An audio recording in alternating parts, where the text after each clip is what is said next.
We know at least 25 heads of state are in attendance for these events today, including Ukrainian President Volodymyr Zelensky. Relations between the U.S. and Ukraine are definitely at a delicate point right now. President Biden also dealing with divisions among the Western alliance, particularly over the war in Gaza. Talk to us about the significance of today from a diplomacy standpoint. Yeah, that's right. And by the way, this underscores that for a president who is headed into a re-election, the degree to which foreign policy has come to dominate his presidency. You know, when he came into office, he had a set of huge domestic issues, obviously starting with getting America to recover from the coronavirus and getting the American economy back on track. And now you see how much of his time is consumed with these foreign policy crises. I guess they've been going on for so long now, we can't even call them crises. But the diplomacy will be very important to shore up allies for Ukraine.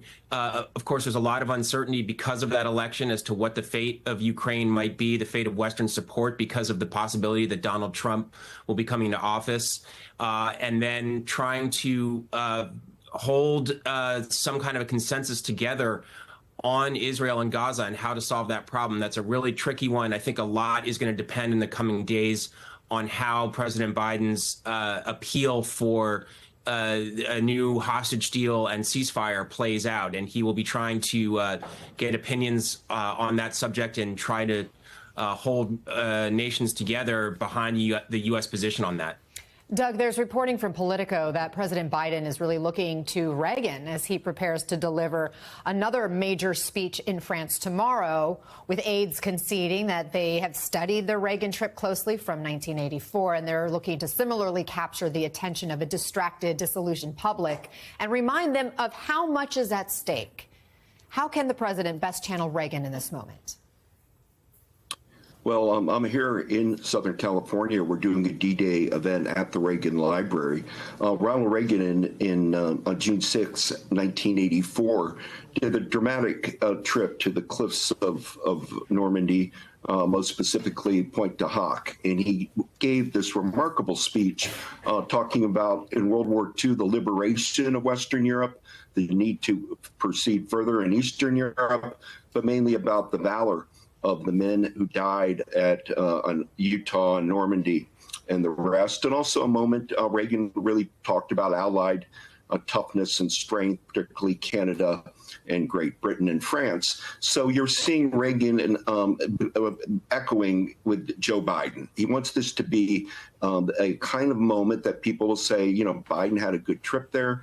People that care about World War II, care about our veterans, may start leaning forward and reimagining Biden as second-term president, showing off his statesman credentials. This helps U.S.-French relations. It's almost become an annual event of some kind where to remind ourselves of that great long friendship we've had. But with Michael pinpointed, I mean, really that what we're all looking at is, can there be some breakthrough on the Ukraine right now? What about the Middle East? What about Indo-Pacific technology? What about climate change? It becomes a summit.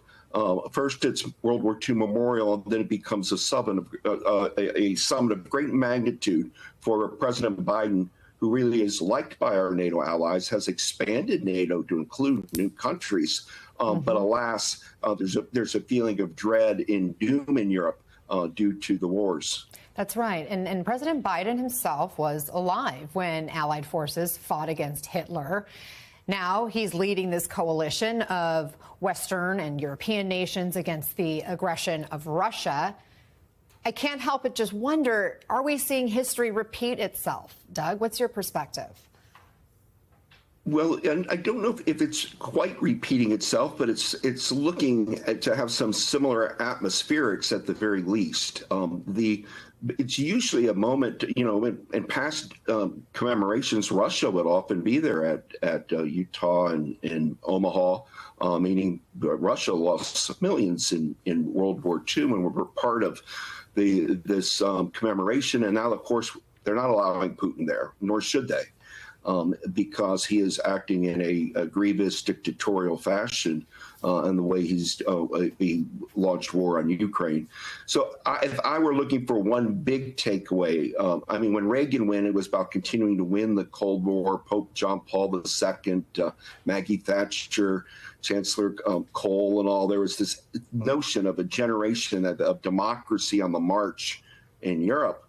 Now it's about populist, strong-arm, right-wing authoritarianism, lurching forward. And so it is a new threat. It is a new kind of authoritarian threat. And you have to be careful when you echo World War II with Hitler. You'll see Biden not being very cautious about that. But he's not cautious about saying, we have to learn to treasure what a democracy is and fight for it. And in that way, he's taking a page out of FDR's famous prayer to the nation at the original June 6, 1944. We're looking at some images right now for another ceremony that's about to get underway. This is the international ceremony hosted by President Macron, expected to be in French. President Biden not expected to speak here, but there will be a lot of pomp and circumstance. You can see all these other world leaders and representatives from countries, including, we just saw a moment ago, Prince William is there. Among them, there's Zelensky, the president of Ukraine. There will be NATO ships off the coast, flyovers of World War II era aircraft, presentation of the Medal of Legion. So that's what we are looking at as we continue this discussion. And Michael, as Doug mentioned, President Putin of Russia is not in attendance, even though in the past Russian leaders have been there. Yesterday, Putin said this about the recent conviction of former President Trump. The U.S. is, quote, burning themselves from the inside, their state, their political system, and that the conviction is simply using the judicial system in an internal political struggle. We know Russia has tried to interfere with the U.S. before, spreading misinformation. What do you make of Putin's comments there, and just how closely is Russia watching the U.S. election? Oh, extremely closely, extremely closely. And, I think that there's real concern that there could be significant Russian efforts to influence the election. This is what Putin does. He's pretty careful not to come out and say, I want Donald Trump to win. I prefer Donald Trump. In fact, I think at one point recently, he claimed that he preferred Biden because he said that Biden was a known quantity. I don't think people really believe that. But what he does do, and what the Russians are very good at, is sort of undermining the American system writ large. So you see an example there of him suggesting that our democratic system and society is rotten. It doesn't work. We often hold up democracy and the system that we put together as a proper and noble alternative to the sort of authoritarian system that he supports. And what Putin will do, and the Chinese do this, and other countries do this, is say that the Americans are deluded. Their system's just as rotten as ours. They just pretend that it's better, pretend that it's more pure, but it's not.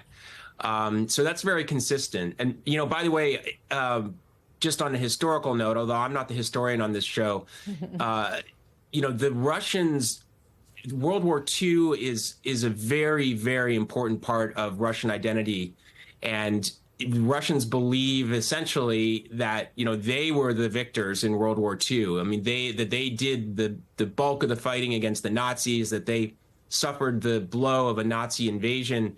And although they didn't participate in D-Day, I'm sure it's frustrating for Putin to be watching from afar as the Western countries celebrate an event like this and present themselves as the saviors of the world from Nazism. Because another extremely common theme in Russian sort of propaganda and rhetoric is this idea that Russia saved the world from fascism, and they continue to be obsessed with fascism. In fact, you see Putin falsely claiming that the Ukrainians essentially are reviving Nazism and fascism. So there's sort of an interesting historical dynamic there as well.